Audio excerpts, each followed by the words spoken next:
이슈레이더 시간입니다. 차분하게 해야죠. 자, 새해 들어서 가장 핫한 분야 제약바이오 업종이죠. 작년에 이제 비만 치료제 굉장히 핫했었는데 올 들어서 마찬가지입니다. 제약바이오 종목들의 주가 롤러코스터를 타고 있습니다. 이런 가운데 JP모건 헬스케어 컨퍼런스라는 굉장히 큰 행사가 미국의 샌프란시스코에서 지금 열리고 있습니다. 미국 시간으로는 이제 월요일부터니까 어젯밤부터 열렸고요. 한국 시간으로 오늘부터 열리고 있다. 이렇게 이제 봐야 될 것 같습니다. 국내 굴지의 제약바이오 기업들 대거 참여를 그 행사에 하고 있습니다. 여기서 큰 기술 수출 성과가 나올지 굉장히 주목이 되고 있습니다. 요거 관련해서 지금 스튜디오에 우리 한국경제TV의 박승원 기자 나와 있습니다. 안녕하세요. 네, 안녕하세요. 네, 이번 주는 살짝 특집 느낌이 나는 그런 이슈레이더 꿈입니다. 지금 뉴욕 특파원 김정욱 특파원 휴가 가기도 했고요. 자, 이번 JP모건 헬스케어 컨퍼런스 굉장히 큰 관심을 끌고 있는데 어떤 행사이길래 이렇게 관심을 끄는 겁니까? 네, 이제 1983년 시작돼 이제 올해로 42회를 맞는 이 행사는 이제 이름에서 알 수 있듯이 글로벌 투자 회사인 이제 JP 모간이 여는 컨퍼런스입니다. 미국 샌프란시스코에서 매년 이제 1월에 열리기 때문에 한 해 전 세계 제약 바이오 산업의 흐름을 가늠할 수 있는 자리로 평가받습니다. 올해도 약 600여 개의 이제 제약 바이오 헬스케어 기업과 8천여 개의 기업 투자자들이 한 자리에 모일 것으로 전망됩니다. 토니 블레어 전 영국 총리, 미국 암 정복 프로젝트인 캔서 문샷을 주도하고 있는 데니얼 카니발 미 백악관 부보좌관 등이 이제 기조연설과 주요 패널리스트로 나서고요. 존슨앤드존슨, 바이오젠, 머크 등 이제 글로벌 빅파마들이 이제 대거 참가해 올해 주요 사업 목표와 전략을 제시할 예정입니다. 또 이제 JP 모간 외에 이제 맥킨지, BCG 등 이제 글로벌 컨설팅 기업과 이제 투자사들도 대거 참가해 투자 논의도 활발히 벌어질 것으로 보입니다. 앞서 이제 한미약품과 유한양행 등 국내 제약사가 조단위 기술 계약을 체결한 것도 이 행사에서 논의의 물꼬를 텄는데요. JP 모건의 공식적인 이제 초청 없이도 수많은 기업들이 현장을 가려고 하고 주식시장에서도 관심을 갖는 것도 이런 점들이 이제 배경이 됐다고 볼 수 있습니다. 네, JP모건이라는 월가의 아주 세계에서 이제 가장 큰 금융회사이죠. 이 회사가 매년 초마다 여는 큰 헬스케어 컨퍼런스인데 매년 열리는데 매년 관심이 많죠. 올해 어떤 기술이 화두가 될지부터 살펴볼까요? 네, 이제 올해는 이제 새로운 치료법, 이제 항암, 비만 등 이제 치료제, 그리고 의료 AI, M&A 등이 이제 주요 이슈가 될 거란 이제 전망입니다. 새로운 치료법에서는 이제 항체 약물 접합체, 즉 이제 ADC가 이제 지난해에 이어 올해도 주목을 받을 것으로 보이는데요. ADC는 이제 암세포와 선택적으로 결합하는 항체에 강력한 화학 독성 항암제를 결합해 유도 미사일처럼 이제 암세포를 사멸시키는 치료제인데요. 유방암, 방광암 등 고형암과 급성 백혈병, 림프종 등 이제 항암 분야에 적용돼 개발되고 있습니다. 또 최근 미국 식품의약국 FDA 승인을 획득한 이제 유전자 가위 치료제도 그 새로운 치료법으로 어느 때보다 관심이 높을 것으로 보이는데요. 실제로 이제 글로벌 조사 업체에 따르면 이제 글로벌 유전자 편집 시장 규모는 연평균 15.7% 성장해 오는 2032년엔 39조 5천억 원에 달할 것으로 전망됩니다.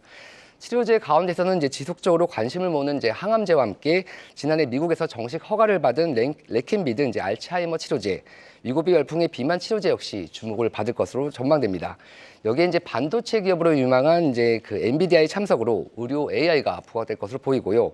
또 이제 지난해 미국 화이자, 머크, 에브비 등 이제 글로벌 빅파마들의 조단위 인수 합병을 계기로 글로벌 M&A 역시 이제 이번 행사에서 화두가 될 것이란 진단입니다. 네, 특히 이제 ADC라는 암 치료의 유도 미사일이라고 설명을 또 해주셨고요. 그거 암 발병률 굉장히 지금 높기 때문에 진단 기술이 워낙 발전했기 때문이기도 합니다만 ADC 기술을 빨리 발전을 더 했으면 좋겠습니다. 특히 이번 행사에는 엔비디아도 이제 참여를 하네요. 네, 맞습니다. 그래서 엔비디아 주가 어젯밤에도 6% 넘게 급등을 했었죠. 이 JP모건 헬스케어 컨퍼런스에 참석하는 기업들, 국내 기업들 어디가 참석하는지도 굉장히 큰 관심인데 어떤 기업들이 지금 나갑니까? 네, 이제 이번 행사에 참가하는 국내 기업 가운데 이제 직접 발표를 통한 투자 유치에 나서는 기업은 총 6개사입니다. 이 가운데 이제 글로벌 산업을 이끄는 빅 플레이어에 배정된 이제 메인 트랙 발표 기업으로 이제 삼성 바이오로직스와 셀트리온이 선정됐습니다. 유한양행과 SK 바이오팜, 카카오 헬스케어, 이제 롯데 바이오로직스는 아시아 태평양 발표 트랙에서 각각 기업과 개발 중인 신약에 대한 설명을 진행할 예정입니다. 이외에도 한미약품과 지아 이노베이션, 동아 ST, GC셀 등은 바이오텍 쇼케이스에 참석하거나 개별적인 파트너링 이제 미팅으로 사업 협력과 기술 교류를 모색합니다. 네, 역시 이제 대장주로 꼽히는 삼성 바이오로직스하고 셀트리온은 공식 초청을 받아서 직접 메인 트랙에서 자기 사업에 대해서 자세하게 설명을 할 거다라고 이제 설명을 해주셨고요. 네, 맞습니다. 이런 어떤 이번에 참석하는 기업들 주로 저희들의 어떤 사업 비전 이런 거 이제 내놓겠죠. 네, 맞습니다. 이제 우선 이제 국내 바이오 대장주이자 이제 8년 연속 메인 트랙 발표에 나서는 삼성 바이오로직스는 올해 트렌드인 이제 ADC에 맞춰 이제 발표할 것으로 보입니다. 존림 대표가 직접 이제 발표를 맡을 예정이고요. 올해 가동을 목표로 하는 이제 ADC 생산 시설 건립에 대한 구체적인 계획과 함께 내년 4월 가동 예정인 이제 5공장의 중장기 비전 등 초격차 위탁 개발 생산 경쟁력에 대한 소개가 나올 것으로 보입니다. 최근 이제 셀트리온 헬스케어와 이제 합병을 마무리한 셀트리온은 이제 미국 시약 허가를 받은 이제 자가 면역 질환 치료제 진펜트라를 필두로 한 통합 셀트리온의 청사진을 제시할 것으로 보입니다. 특히 서정진 회장의 장남이죠. 이제 최근 통합 셀트리온의 경영사업부 총괄 대표에 선임된 서진석 셀트리온 이사회 의장이 서 회장과 함께 직접 발표에 나서며 이제 글로벌 투자 행사에 공식 데뷔전을 치르게 됩니다. 이 두 기업 외에 이제 아시아 태평양 발표 트랙에 참가하는 유한양행과 SK 바이오팜도 주목을 받고 있는데요.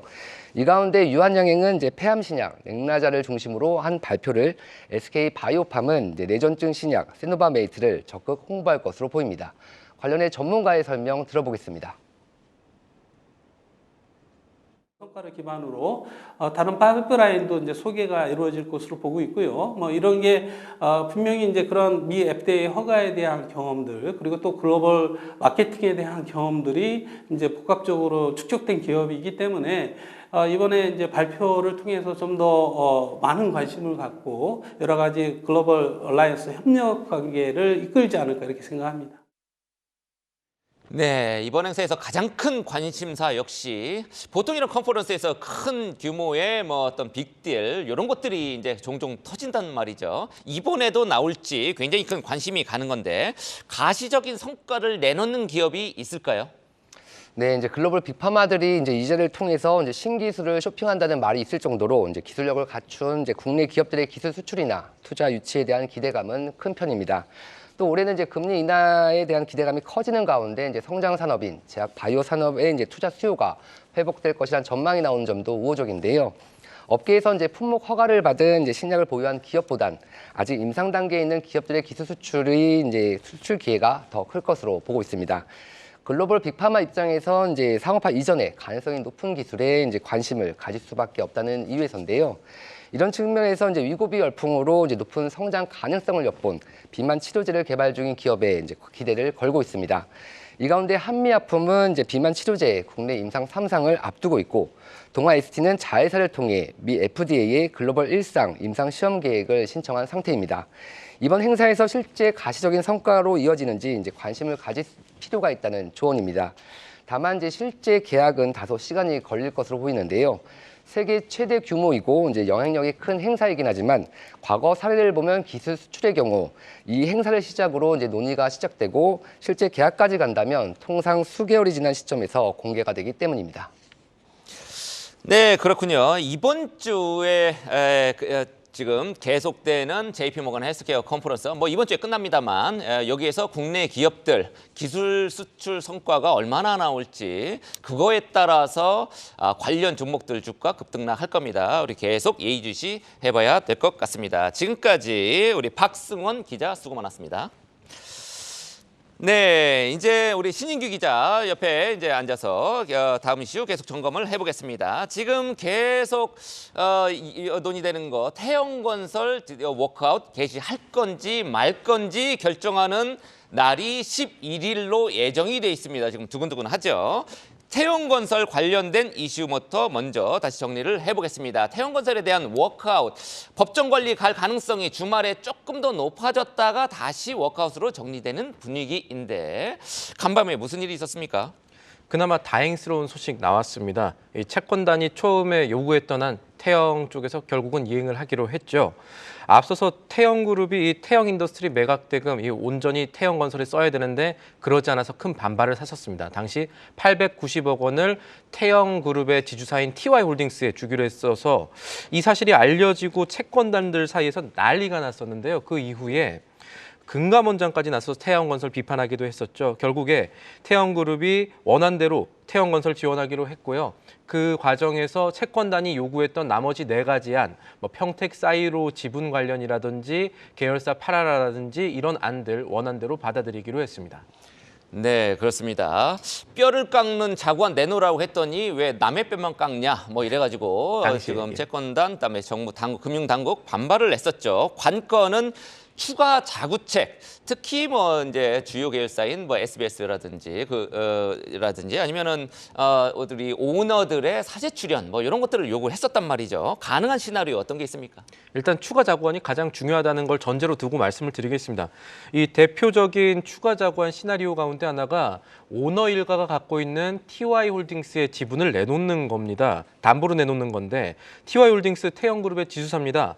과거에 SBS 미디어 홀딩스를 흡수합병했고요.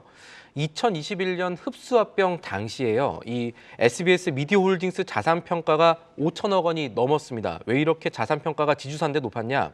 SBS의 콘텐츠 권리 같은 자산을 태영건설이 좀 빼가고 있다는 비판이 당시 SBS 내부에서 나올 만큼 이 SBS 미디어 홀딩스 자체가 SBS 자산을 당시에 7대3으로 분할해서 만든 회사였습니다. 그러니까 이거 뒤집어 보면은 채권단 입장으로서 TY홀딩스는 꽤 가치가 있어 보이는 회사라는 뜻이 되겠습니다.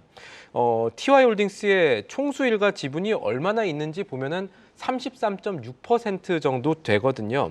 이 지분을 혹은 이 지분의 일부를 채권단의 담보로 잡히는 안 등을 포함해서 사재 출연 방안을 내놓을지가 이 지금 태영건설 사태가 워크아웃으로 가느냐 아니면 아직도 사실 못 갈 수도 있습니다. 못 가느냐를 가르는 분기점이 되겠습니다. 윤세영 회장 측이 방송, 특히 SBS만큼은 포기하지 않겠다라는 강한 의지를 계속 보이고 있는 것 같습니다. 어떤 정황이죠? TY홀딩스가 공시를 8일에 하나 냈습니다.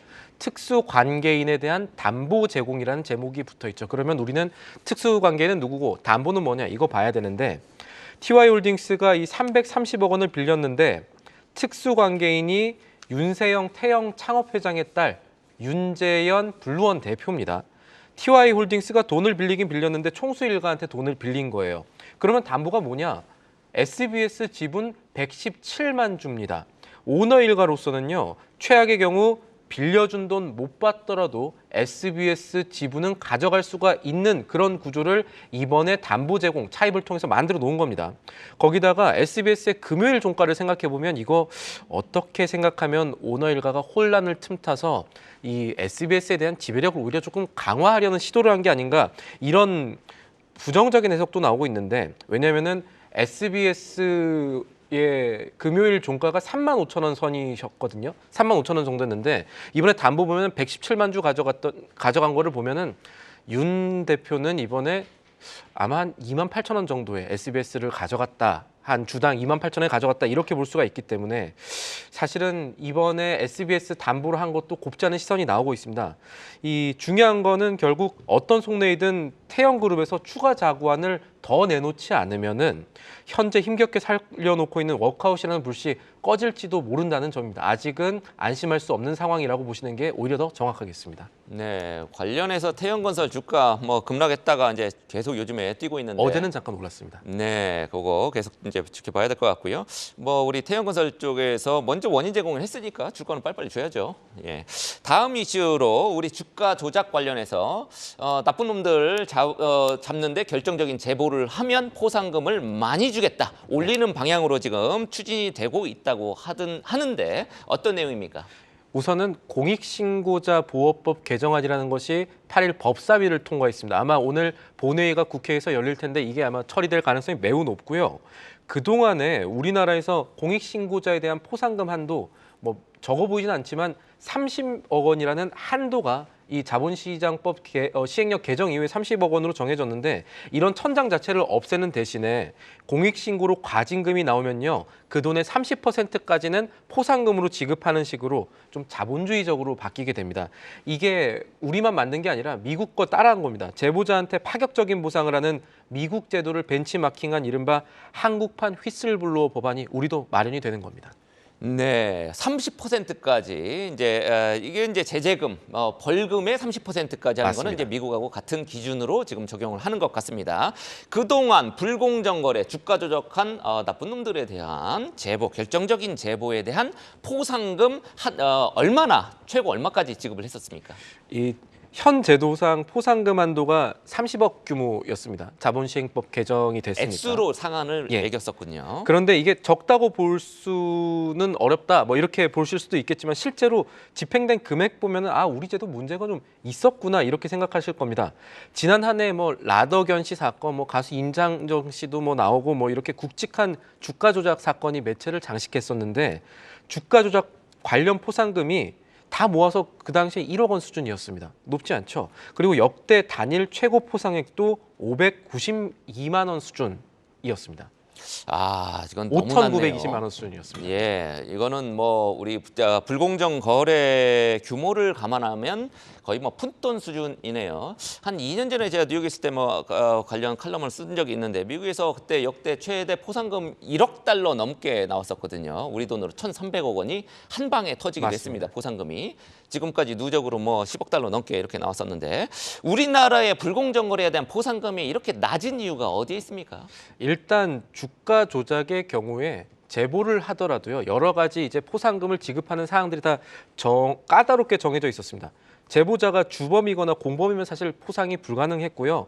내부제도 독려가 좀 어려운 구조가 있었다는 얘기입니다. 이 포상금 재원도 금융권이 내는 감독 분담금에서 나와서 재원 자체도 사실은 충분치 않다라는 목소리가 있었습니다. 네, 그래서 이제 보통 이제 재원 같은 경우에는 이제 벌금이나 제재금에서 떼갖고 이제 주면 큰 문제가 없을 것 같은데 어찌됐든 이렇게 방금 말씀하셨듯이 이제 미국 제도를 따라한 거란 말이죠. 벤치마킹을 한 거란 말이죠. 미국에서 이 대폭 포상금을 높이고 나서 어떤 효과가 있었습니까? 미국이 이게 실행한 게 뭐 예전부터 실행한 건 아니고요. 2010년대부터 실행을 했습니다. 2010년 이후부터 이 실행을 했는데 당시에도 미국도 그 배신자 되게 싫어하거든요. 배신자한테 왜 그렇게 돈을 많이 주느냐 이런 반발들이 있었는데 시간이 지나고 나니까 미국의 증권거래위원회 SEC에 들어오는 공익제보 건수가 급증했습니다. 이 제도 개선 직전인 2010년에는 연간 한 350건 정도 조금 넘어가는 그런 수준이었는데요. 지난 한 해에는 18,000건 넘었습니다. 그리고 아까 그 앵커께서 칼럼 얘기하시면서 단일 포상 1억 달러 얘기하셨었는데 지난해 5월에 더 큰 사례가 나왔습니다. 2억 7천 달러 나왔어요. 와우. 우리 돈으로 3천억 원이 넘네요. 3,700억 원 정도 되는 거죠. 아까 나쁜 놈들이라고 말씀하셨는데 주가 조작하는 분들은 방송이지만 나쁜 놈들이라고 얘기해야죠. 이 SEC는요. 이 3,700억 원의 포상금을 지급한 이 사건으로 40억 달러, 그러니까 우리나라 돈으로 5조 원에 달하는 소비자 피해, 금융소비자 피해를 막았다고 평가를 하고 있습니다.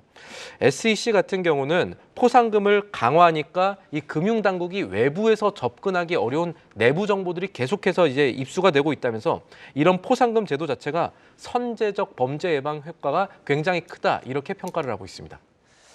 네, 잘하겠습니다. 이 방송을 보고 있을 수도 있는 우리 주가 조작 관련자들 많이 쫄았으면 좋겠습니다. 지금까지 신인규 기자였습니다.